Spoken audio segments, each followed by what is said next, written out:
रामपुर में एक चुनावी सभा में आजम खान ने इमोशनल कार्ड खेला है। आजम ने बीजेपी सरकार पर आरोपों की झड़ी लगाते हुए कहा कि बस एक सजा और बाकी है कि मुझे देश से बाहर कर दिया जाए। उन्होंने आरोप लगाया है कि मुझे और मेरे परिवार को झूठे केसों में फंसाकर परेशान किया जा रहा है।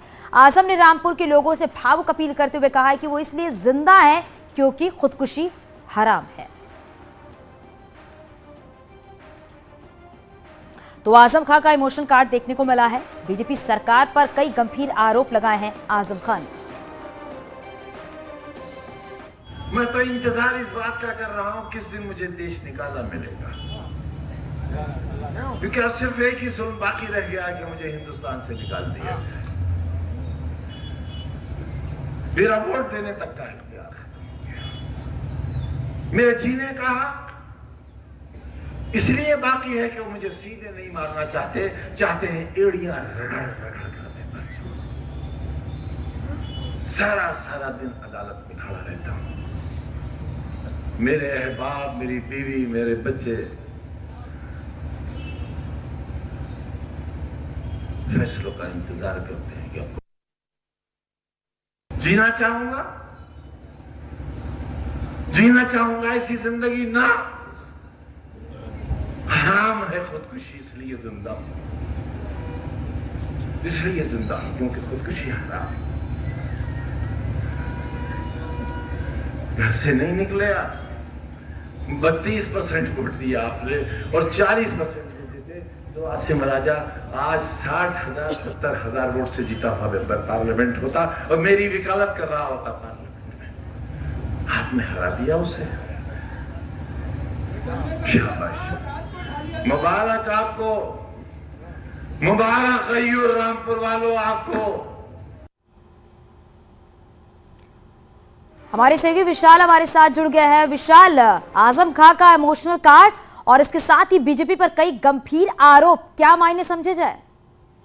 देखिए, बिल्कुल आजम खान ने जिस तरह से कल से चुनाव प्रचार की कमान संभाल ली है और पहली चुनावी जनसभा को उन्होंने संबोधित किया है। आजम खान को ये पता है कि रामपुर का जो मुसलमान है, रामपुर का जो वोटर है, रामपुर का जो समर्थक है, उसको आजम खान बहुत अच्छी तरह पहचानते हैं और इसीलिए उन्होंने ये इमोशनल कार्ड खेला है, जिसमें उन्होंने अपने परिवार तक को लिखा है कि मेरे परिवार को मतलब मैं सारा दिन अदालतों में खड़ा रहता हूं और मुझे कब नहीं पता कि क्या फैसला आ जाए, कहाँ मुझे जेल में भेज दिया जाए, किस जेल में मुझे भेजा जाए। वहीं उन्होंने कहा कि रामपुर वालों, ये सब जो मेरे परिवार के साथ हो रहा है, ये सब जितना भी हो रहा है, ये सब आपकी वजह से, क्योंकि मैं आपकी खुशी चाहता हूं और इसीलिए मेरे साथ ऐसा हो रहा है। तो कहीं न कहीं आजम खान ने इस चुनाव में एक इमोशनल कार्ड खेल दिया है और उन्होंने जो पूर्व में अधिकारी रहे उनका भी बिना नाम लिए, क्या कहते हैं, उन्होंने उन पर भी निशाना साधा है कि, और उन्होंने यहाँ तक कह दिया कि जो यहाँ के लोग मौजूद है, जनसभा में जो लोग मौजूद हैं, वो यहाँ से मोबाइल ऑन करके लाइव सुनवा रहे होंगे, चाहे वो लखनऊ सुनवा रहे हो, चाहे वो मुरादाबाद सुनवा रहे हो, चाहे वो पार्टी विशेष को सुनवा रहे हो। तो उन्होंने साफ तौर से एक तरह से इमोशनल कार्ड खेला है और उन्होंने अपने साथ जितनी भी बीती हुई, जो जेल में उनके साथ हालात बीते, जो जेल में उन्होंने सहा, वो सब कुछ जो उन्होंने रामपुर में वोटरों के साथ शेयर किया। जी विशाल, क्योंकि इसको इमोशनल कार्ड तो कहा ही जा रहा है, इसके साथ ये भी है कि उपचुनाव है, उपचुनाव को देखते हुए जिस तरीके से बयानबाजी की है आजम खान ने, इसके आगे चल के कई मायने भी निकाले जा सकते हैं। बिल्कुल, आजम खान बहुत अच्छी तरह रामपुर के लोगों को समझते हैं और चुनाव को किस मोड़ पे ले जाना है उनको ये भी बहुत अच्छी तरह जानते हैं। रामपुर के वोटर को बहुत अच्छी तरह समझते हैं और रामपुर के दिलों में, रामपुर के लोगों के दिलों में आज भी आजम खान मौजूद है। आजम खान विशाल, और अब देखना ये होगा कि क्या ये इमोशनल कार्ड, उपचुनाव जब होना है 5 दिसंबर को, 8 को नतीजे आएंगे, तो ये इमोशनल कार्ड काम आता है या फिर नहीं। बहुत शुक्रिया इस पूरी जानकारी के लिए। और चलिए एक बार फिर से आपको सुनाते हैं कि आजम खान ने क्या कुछ कहा है। मैं तो इंतजार इस बात का कर रहा हूं किस दिन मुझे देश निकाला मिलेगा, क्योंकि अब सिर्फ एक ही जुल्म बाकी रह गया कि मुझे हिंदुस्तान से निकाल दिया जाए। मेरा वोट देने तक का इख्तियार है,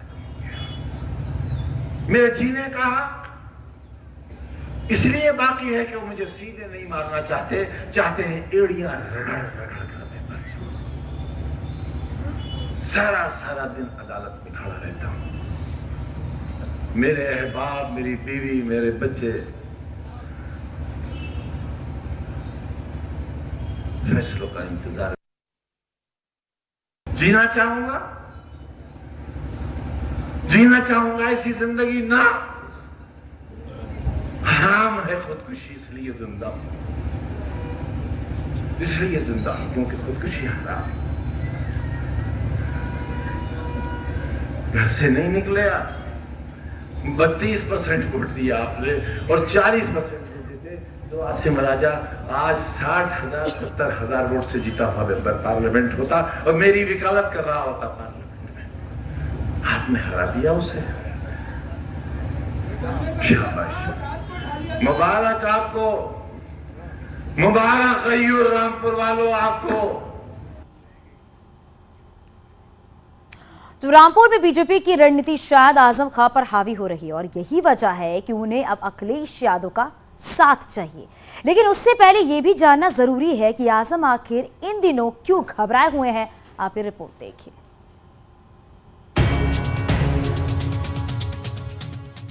पार्टी एक, गठबंधन एक, लेकिन चुनाव प्रचार अलग अलग। जिस बात का डर था, जिस कलह की चर्चा थी, जिस सियासी खतरे की आहट थी, वो समाजवादी पार्टी के दरवाजे पर दस्तक दे रही है। अखिलेश पत्नी डिंपल को जिताने के लिए मैनपुरी में डेरा डाले हुए हैं। जयंत चौधरी अपने प्रत्याशी मदन भैया के समर्थन में खतौली में रैलियां कर रहे हैं। वहीं रामपुर में आजम खान अलग थलग पड़ गए। भले ही आजम के पास चुनाव लड़ने का अधिकार नहीं, वोट देने का अधिकार नहीं, लेकिन नाक का सवाल बने रामपुर विधानसभा की सीट पर अपने प्रत्याशी आसिम रजा को जिताने के लिए तन्हा महसूस कर रहे हैं। अखिलेश आने वाले हैं ऐसी सूचना है और जयंत चौधरी साहब भी आने वाले हैं ऐसी भी सूचना है। चंद्रशेखर आजाद आने वाले हैं ऐसी भी सूचना है। लेकिन सवाल यह है कि ये लोग किस बात के लिए आ रहे हैं, क्योंकि चुनाव तो यहां है ही नहीं। आजम खान को उम्मीद थी जिस सीट को उन्होंने एक झटके में गंवा दिया, एक बार फिर उस सीट पर कब्जा होगा। लेकिन पार्टी अध्यक्ष की राह मैनपुरी से अलग बढ़ ही नहीं रही। क्या आजम, क्या जयंत, दोनों अपने दम पर मैदान में बीजेपी का सामना कर रहे हैं। और जब सियासी लड़ाई में हिम्मत हारने लगे तो फिर याद अखिलेश के नेतृत्व की आई, जो मैनपुरी से हिल ही नहीं रहे। और मेरे जैसे को तो इसलिए कि जब वोट देने का मेरा अधिकार ही खत्म हो गया।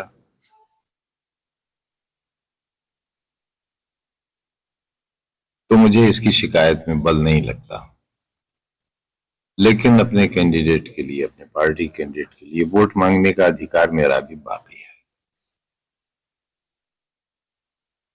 हम इस बात पर विचार कर रहे हैं और हमारे पास वीडियोस, फुटेजेस हैं।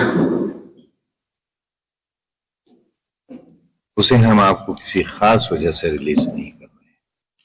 आजम खान की लड़ाई उस शख्स से है जिसने कानूनी लड़ाई में उनकी विधायकी छीन ली, वोट देने का अधिकार छीन लिया। लेकिन इस लड़ाई में वो अकेले पड़ गए हैं और यही वजह है कि पार्टी अध्यक्ष से नाराजगी और बीजेपी से नफरत एक बार फिर जग जाहिर हो गई। आजम खान ने आरोप लगाते हुए कहा कि रामपुर की गलियों में फ्लैग मार्च से दहशत का माहौल है। समाजवादी पार्टी के कार्यकर्ताओं को वोट देने के नाम पर धमकी मिल रही। ऐसे में यहाँ चुनाव की क्या जरूरत? हम इस बात पर विचार कर रहे हैं कि अखिलेश यादव जी जब तशरीफ लाएंगे तो हम ये आग्रह करेंगे उनसे कि वो इलेक्शन कमीशन से ये निवेदन करें कि भारतीय जनता पार्टी के कैंडिडेट को जीता हुआ घोषित कर दिया जाए। चुनाव की क्या जरूरत है? विवादित बयान की वजह से अपनी कुर्सी गंवाने वाले आजम खान एक तरफ नाराज हैं तो दूसरी तरफ बौखलाए हुए हैं। और इसकी भी वजह वो अखिलेश को ही मानते हैं, क्योंकि जब साथ देने की बात आई तो समाजवादी पार्टी में सबके राह अलग अलग हो गए। लेकिन अब भी भरोसा है वो आएंगे, प्रतिष्ठा की लड़ाई में दमखम आजमाएंगे। Bureau report, news 18। और अब बात करते हैं सीतापुर में एक आरा मशीन में लगी है आग। आरा मशीन में रखी लकड़ियों में आग लगी।